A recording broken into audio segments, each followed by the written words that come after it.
Hey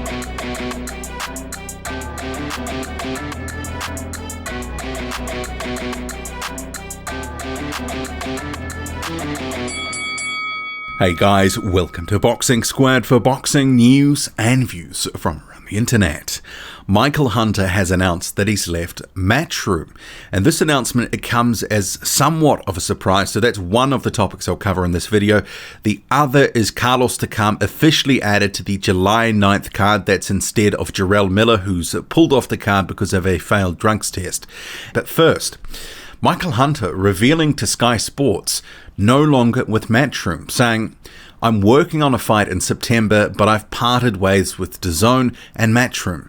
I'm putting that out there. I'm basically a free agent now, and I'm looking for opportunities. I'm not sure where that's going to lead me. I love Matchroom. I don't have a problem with Matchroom. I like the company. They had to make a decision where they fully embrace me or let me go." And of a potential next fight, he says he would like a top 10 fighter. Absolutely. Anybody that thinks they can beat me and they're in the top 10 is definitely on my list right now. Whether they're above me or below me, there's no other way that Michael Hunter will get a title shot unless it's for a mandatory spot. I know that for sure. So his deal with Matchroom, as the article reveals, ran out after his fight with Alexander Povetkin, which was in December 2019. But you may recall having seen social media posts in recent months with Michael Hunter, especially before the pandemic, towards the front end of the year, saying to Eddie Hearn that he was ready for a fight, get him a fight, etc., etc. So I sort of look at this and think there must have been some sort of negotiations that had been going on to re-up Michael Hunter to be part of the Matchroom and DAZN stable, because effectively in the United States he was the name at heavyweight for DAZN. He'd fought on DAZN, but also on that Saudi Arabia card, which apparently was his last fight on his current deal. So maybe this also comes down to circumstances too, because with the pandemic sort of halting boxing for 3 months, there's been a lot of talk amongst promoters in the media about deals and other bits and pieces needing to sort of come back down to earth. There's been an inflated boxing market in the past couple of years, and with re-signing fighters to new deals, it's probably a situation that whatever money amounts are being sort of offered out at the moment, probably not as lucrative as they once were, and fighters probably think that the grass may be greener elsewhere, that they can get a better deal if their current promoter or management isn't giving them what they want. So potentially that could be part of the problem here. But also, if you look at the situation with Michael Hunter within the Matchroom stable, he wasn't near the top of the sort of pecking order within the heavyweight stable that Matchroom have. And remembering, it's just like a screed of heavyweights, but you have sort of clear tiers, I think. You have Anthony Joshua, who is at the top tier. You've got Dillian Whyte, a clear number 2. And then it's debatable about who's next. There's probably 3, 4, 5 guys that were in that sort of third tier in terms of the attention and the sort of fights that they would want to get. You can probably count Hunter as having been part of that tier, Joseph Parker, and a few others. So I think this, this logjam at heavyweight at Matchroom probably hasn't helped Michael Hunter, because at times it's felt like he might be a bit of a spare part, because after that Povetkin fight, which was a draw, it actually did more for Povetkin, securing Povetkin a bigger fight with Dillian Whyte, than it did for Michael Hunter, who's kind of after that been left, sort of in the lurch almost. The draw, in a way, has hurt his career because it sort of stalled his progression. He was a guy who really started to come up in 2018 in the heavyweight division, defeated Martin Bakole. 2019, he dominated Sergey Kuzmin, and then the Povetkin draw. So some of the momentum went out of the Michael Hunter balloon, and whether they've just not been able to come to a deal, or they believe that they can get some better work and better fights elsewhere to progress their cause, it's a little unclear. It might be a bit of both. He is managed by Martin Mikolajic, who does have relationships across the boxing sphere. So obviously they haven't been able to sort of get something done with Matchroom. Hunter is saying that they've ended on good terms there. And I'm sure if something came up in the next year or two and he could get another deal with Matchroom and DAZN, fight in America, etc., he'd probably jump at the opportunity if the money was right. So we may actually see a bit more of this. Other guys within the Matchroom stable in particular come to the end of the deals and they may not re-up. And that could be for a myriad of reasons, potentially being lost in the shuffle at Matchroom, because there is a bit of a claim, and I think sometimes there is a bit of truth to it. Some of the heavyweights in the Matchroom stable, it's almost like they're kept apart from each other, so we don't get some of the fights that we want. They've signed a screed of heavyweights in the past 12 to 18 months. You can think Zhili Zhang, there was Michael Hunter, Sergey Kuzmin, Joseph Parker, Martin Bakole, Hughie Fury, and how many of those guys have actually fought each other? And there is other heavyweights as well, Murat Gassiev, Alexander Usyk. And Usyk, there does seem to be a bit of frustration within his camp about how things have been panning out, and I wouldn't expect Alexander Usyk to re-up with Matchroom once his deal runs out. I think he will end up going to Top Rank. But for Hunter, what next? That's an interesting question, because really there's two horses that he could go for, Top Rank or the PBC.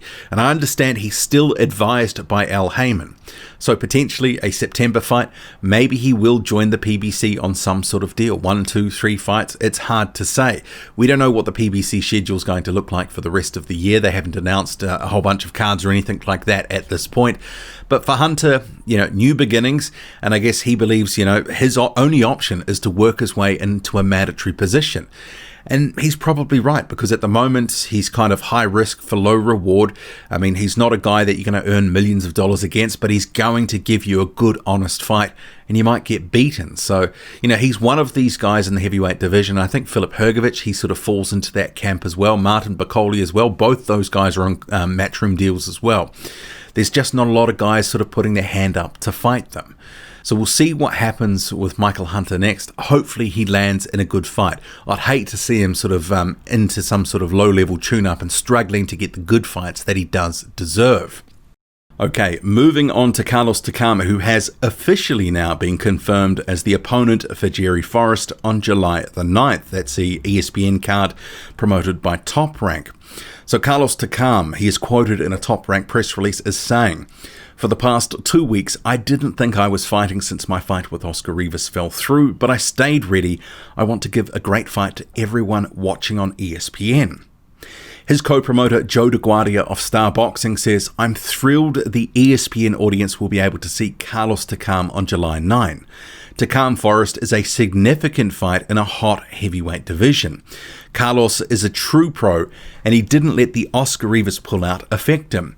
He stayed ready and now can jump in on less than 2 weeks' notice to capitalize on this opportunity. This will be his third fight in less than a year, and kudos to him, as he's a fighter who wants to stay active." And Jerry Forrest, he is quoted as saying, "I respect Carlos Takam as a man, but I will have to hurt him and do what I have to do to win. This is an amazing opportunity for me to fight on ESPN. I feel I've earned it, and I'm more than ready. The change in opponent was of no huge concern to me, though Takam has been more active and is in better shape. He and Jarrell Miller have a similar style, so I didn't have to change much in training camp." That is Jerry Forrest ending those quotes there. Previous to that, Joe DeGuardia and Carlos Takam. This, for me, is actually, I think, a more competitive main event than otherwise would have been in place for Miller and Forrest. I thought Jarrell Miller was going to not walk through Jerry Forrest, but he was going to beat him, and probably comfortably enough, probably by stoppage at some point. But I think this fight is more even, because Carlos Takam, he's a guy now who's 39 years old. And a lot of people forget he doesn't necessarily do that well against movers. And that was highlighted in his fight with Senad Gashi, and that was in 2018. That was a fight where he was made to look all of his, 37 or 38 years old at the time, couldn't cut off the ring, wasn't able to deal with the movement, although Senad Gashi was being extremely negative, but he made Carlos Takam look extremely average. And Jerry Forrest is several cuts above Senad Gashi. He can actually box. Now, Jerry Forrest, even though I've stated before, especially for that Miller preview, he's got a padded record. It's 26-3, losses against Michael Hunter, also Gerald Washington. They were sort of 6-7 years ago. And there was also a loss against Jermaine Franklin from, a year or so ago. But that was actually a fight I thought Forrest won. His movement and boxing ability, general ring craft, gave Franklin some issues, and I thought he won that fight. It was a close fight, but I thought he edged that, but Franklin got the decision. So I think this is a much better fight than probably people will give it credit for. And I think there will be a number of people just think that Carlos Takam is going to walk through Jerry Forrest. But I think Forrest will end up making it a lot tougher than people think. And I'm actually going to go out on a limb here and say I think Forrest is going to win that one.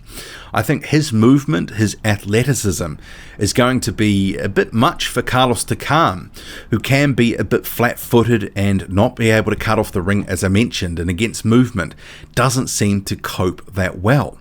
And they are roughly about the same height, the same reach, but I think the difference here is the younger man, who's the fresher man in my belief, because I think Carlos Takam has looked increasingly average. And if people have followed his recent fights, Fabio Maldonado, Craig Lewis, hasn't looked that fantastic.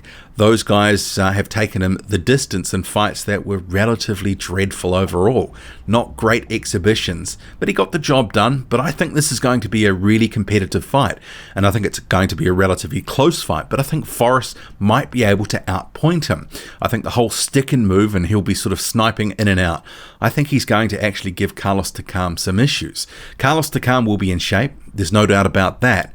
But I think the movement is going to be the difference here.